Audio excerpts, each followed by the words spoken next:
தமிழ்நாட்டில் புதிதாக 3 சுங்கச்சாவடிகளை தேசிய நெடுஞ்சாலை ஆணையம் திறக்க இருக்கிறது. இதற்கான அறிவிப்பு என்பது தற்போது வெளியாகியிருக்கிறது. திருவண்ணாமலை, விழுப்புரம் மற்றும் கிருஷ்ணகிரி மாவட்டங்களில் இந்த 3 புதிய சுங்கச்சாவடிகள் அமைய இருப்பதாக தெரிவிக்கப்பட்டிருக்கிறது. விழுப்புரத்தின் நங்கிலி கொண்டான் பகுதியிலும் திருவண்ணாமலையின் கரியக்கமங்கலம் பகுதியிலும் இந்த சுங்கச்சாவடி அமையும் என்று தெரிவிக்கப்பட்டிருக்கிறது. அதேபோன்று கிருஷ்ணகிரி மாவட்டத்திலும் இந்த சுங்கச்சாவடி அமையும் என்று தெரிவிக்கப்பட்டிருக்கிறது. விவரங்களுடைய நிகழ்ச்சிய சிறப்பு செய்தியாளர் தமிழரசி, விவரம் என்ன? இந்த புதிய சுங்கச்சாவடிகள் எப்போதிருந்து செயல்பாட்டுக்கு வரும்? எந்த நெடுஞ்சாலையில் இது அமைந்திருக்கு? தேவப்பிரியன், தமிழகத்தில் 3 இடங்களில் புதிதாக சுங்கச்சாவடிகளை திறக்கப்படும் என தேசிய நெடுஞ்சாலை ஆணையம் அறிவிப்பு வெளியிட்டிருக்கிறது.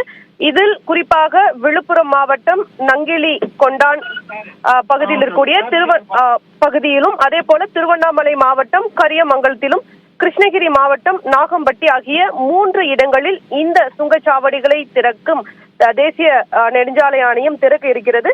இந்த சுங்கச்சாவடிகளில் பல்வேறு வாகனங்களுக்கான கட்டண விவரங்களும் அறிவிப்பு வெளியிடப்பட்டிருக்கிறது. இதில் குறிப்பாக நங்கிலி கொண்டான் சுங்கச்சாவடியில் ஒரு முறை மட்டும் சென்று வருவதற்கான கட்டணம் 60 ரூபாய் முதல் 400 ரூபாய் வரையில் நிர்ணயம் செய்யப்பட்டிருக்கிறது. அதாவது 2 சக்கர வாகனம், 4 சக்கர வாகனம், கனரக வாகனம் என பல்வேறு வாகனங்களுக்கு ஒரு முறை சென்று வருவதற்கு 60 முதல் 400 ரூபாய் வரை கட்டணம் நிர்ணயிக்கப்பட்டிருக்கிறது. அதே போல ஒரே நாளில் திரும்பி வருவதற்கான கட்டணம் 95 ரூபாய் முதல் 600 ரூபாய் வரை நிர்ணயிக்கப்பட்டு அறிவிப்பு வெளியிடப்பட்டிருக்கிறது.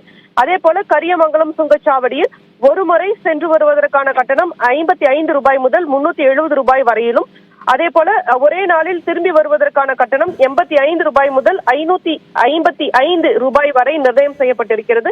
மேலும் நாகம்பட்டி சுங்கச்சாவடிக்கான கட்டண விவரமும் அறிவிக்கப்பட்டிருக்கிறது. குறிப்பாக ஏற்கனவே தமிழகத்தில் சுங்கச்சாவடிகள் கட்டணம் உயர்வு அமலுக்கு வந்திருக்கிறது. இதற்கு பல்வேறு அரசியல் கட்சியினர், பொதுமக்கள் எதிர்ப்பு தெரிவித்து வந்தனர். இந்த நிலையில் கூடுதலாக 3 சுங்கச்சாவடிகள் அமைய இருப்பதாக தற்போது தேசிய நெடுஞ்சாலை ஆணையம் தெரிவித்திருக்கிறது. தேவப்பிரியன், புதிதாக அமைய உள்ள 3 நெடுஞ்சாலை சுங்கச்சாவடிகள் தொடர்பாக விரிவான தகவலை பயன்படுத்திய உங்களுடைய தகவலுக்கு நன்றி தமிழரசி.